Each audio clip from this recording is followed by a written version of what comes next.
సువార్త 5వ అధ్యాయము 39వ వచనము చదువుకుందాం.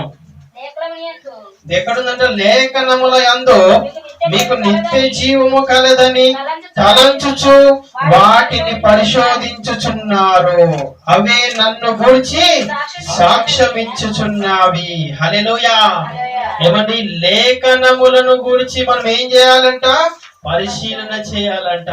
పరిశీలన చేయగలుగుతున్నామా? దేవుని వాక్యము వింటున్నామా? ఏమండి, వినేవారు ఒక గుంపు అయితే పరిశీలన చేసేవారు మరొక గుంపు. ఏ గుంపులో మనం ఉంటున్నామో ఒకసారి మనము ఆలోచించుకోవాలి. ఏమండి, మనం పరిశీలన చేయగలుగుతున్నామా?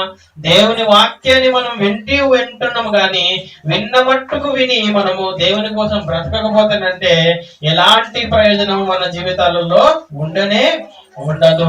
ఆ వాక్యం విని ఆ వాక్యము తగినట్టుగా మనము ఎప్పుడైతే మనము దేవుని కోసం బ్రతుకుతామో దేవుడు మన పట్ల గొప్ప కార్యములు చేస్తాడని దేవుని వాక్యం మనకు తెలివిస్తుంది. ఇంకేమంటుంది?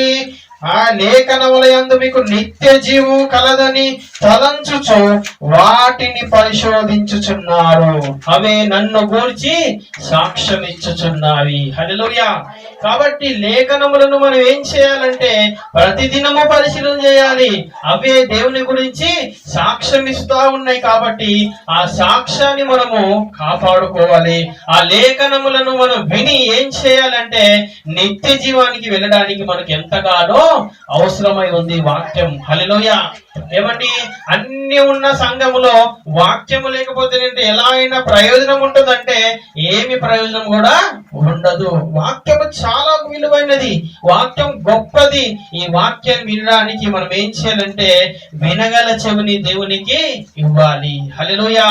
అందుకే దేవుని వాక్యం ఉంది కదా, మనకు తెలుసు. ఆ సంఘములో ఆత్మ చెప్పుచున్న మాట చెవిగలవాడు వినుగాక. హల్లెలూయా.